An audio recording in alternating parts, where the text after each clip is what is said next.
Hai, salam Bapak Mama, Saudara yang dikasihi Tuhan. Selamat bertemu dan berjumpa kembali. Oleh kasih dan penyertaan daripada Tuhan, saya senantiasa berharap Bapak Mama Saudara semua dalam keadaan sehat walafiat dengan penuh rasa syukur kepada Tuhan. Pada hari ini kita akan membaca serta merenungkan firman Tuhan yang terambil dari kitab Kejadian pasal 41 ayatnya yang 14 hingga 36. Namun sebelum itu, mari kita satu hati di dalam doa. Kita berdoa. Bapa di dalam surga, Bapa yang kami sembah lewat anak Yesus Kristus, terima kasih Tuhan untuk kasih setia dan penyertaan Tuhan di dalam kehidupan kami. Kami boleh bangun di pagi hari yang sehat dan nyaman dan menikmati berbagai aktivitas kami Tuhan. Pada saat ini Tuhan, kami akan bersatu teduh bersama-sama dengan Engkau. Kami mengundang Engkau hadir dalam hati dan pikiran kami, agar apa yang Engkau berikan bagi kami pada pagi hari ini boleh menjadi berkat dan kami boleh melakukannya dalam kehidupan kami hari lepas hari. Mengampuni salah dan dosa kami, dalam nama Yesus Kristus kami telah datang dan berdoa. Amin. Bapak Mama Saudara yang dikasihi Tuhan, pembacaan kita terambil dari kitab Kejadian pasal 41 ayatnya yang ke-14 hingga ayatnya yang ke-36.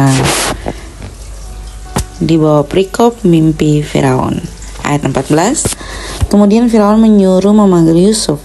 Segera ia dikeluarkan dari tutupan, ia bercukur dan berganti pakaian, lalu pergi menghadap Firaun. Berkatalah Firaun kepada Yusuf, "Aku telah bermimpi dan seorang pun tidak ada yang dapat mengartikannya. Tetapi telah kudengar tentang engkau, hanya dengan mendengar mimpi saja engkau dapat mengartikannya." Yusuf menjawab Firaun, "Bukan sekali-kali aku, melainkan Allah juga yang akan memberitakan kesejahteraan kepada tuanku Firaun."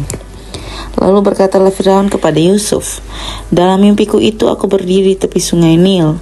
Lalu tampaklah dari sungai Nil itu keluar 7 ekor lembu yang gemuk badannya dan indah bentuknya, dan makan rumput yang di tepi sungai itu. Tetapi kemudian tampaklah juga keluar 7 ekor lembu yang lain, kulit pemalut tulang, sangat buruk bangunnya dan kurus badannya. Tidak pernah kulihat yang seburuk itu di seluruh tanah Mesir." Lembu yang kurus dan buruk itu memakan ke-7 ekor lembu gemuk yang mula-mula. Lembu-lembu ini masuk ke dalam perutnya, tetapi walaupun telah masuk ke dalam perutnya, tidaklah kelihatan sedikit pun tandanya. Bangunnya tetap sama buruknya seperti semula. Lalu terjagalah aku. Selanjutnya dalam mimpiku itu kulihat timbul dari satu tangkai 7 bulir gandum yang berisi dan baik.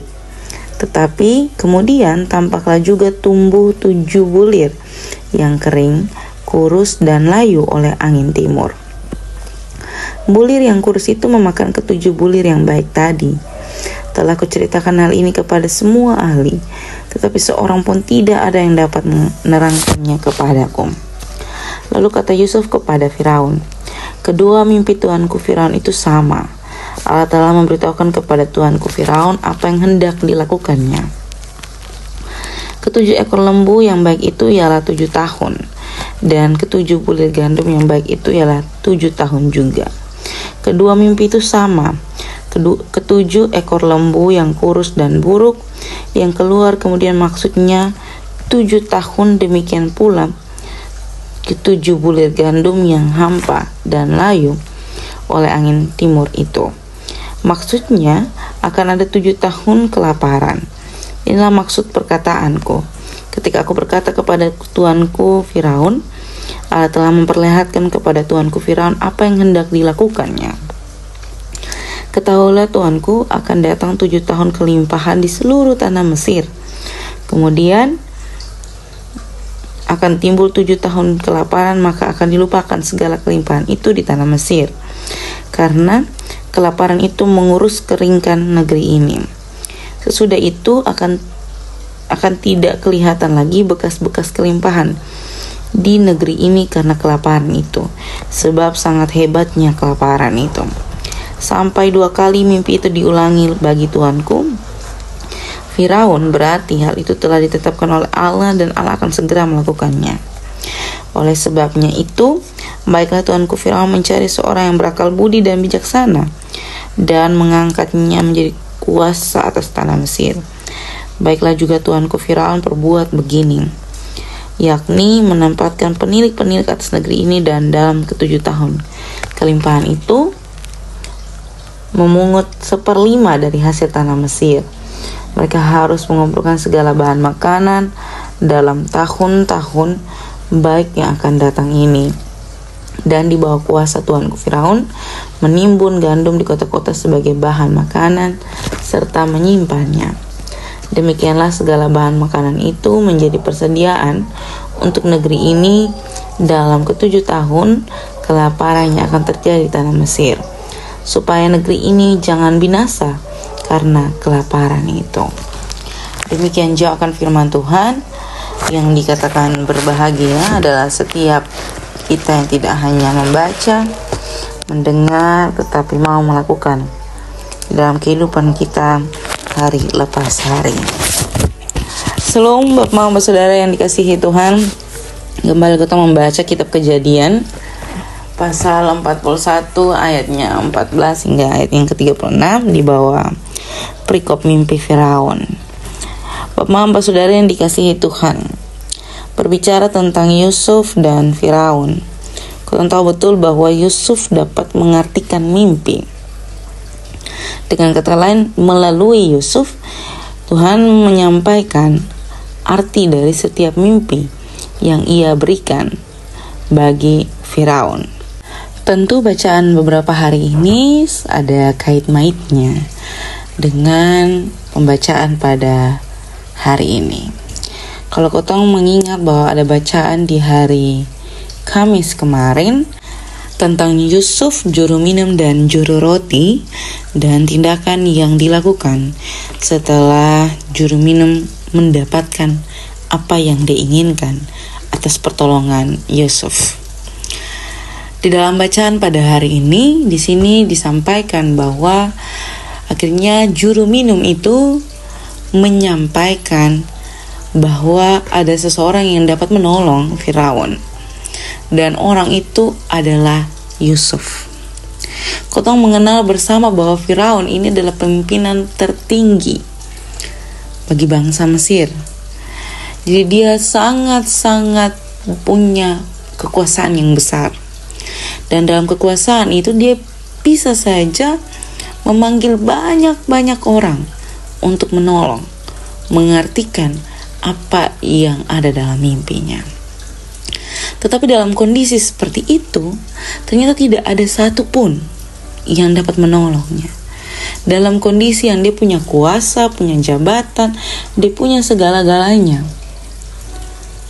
Tetapi ada satu hal yang tidak dia punya, yakni menolong dia untuk mengartikan mimpi yang diberikan Tuhan.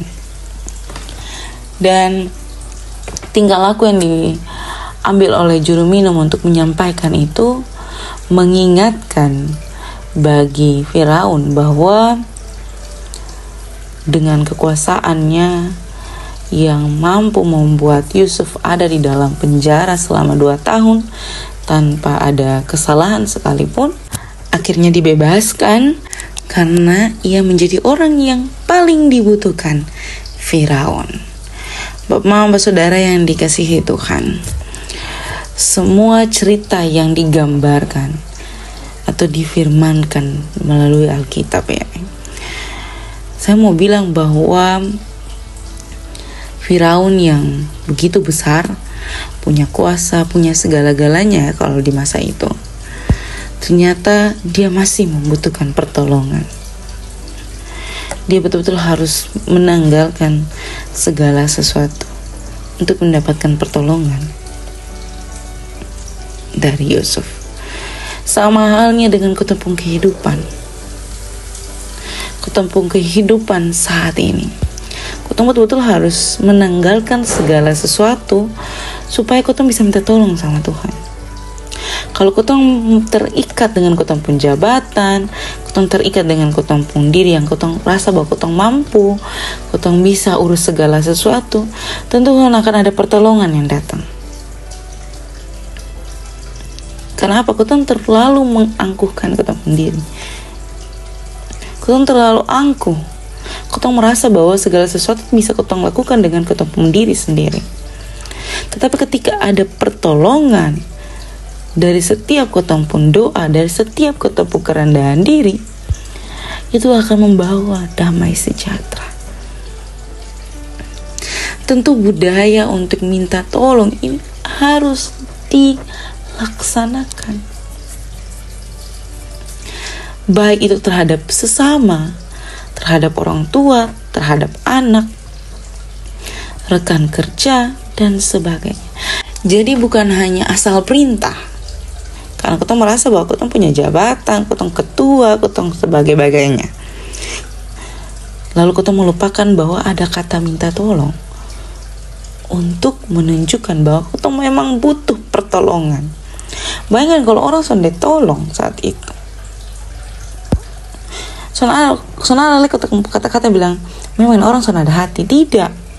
Kita juga harus berintrospeksi diri. Bahwa kita tidak membudidayakan apa yang harusnya kita budayakan, yakni minta tolong. Sesuatu yang sangat-sangat sulit untuk dilakukan adalah minta tolong.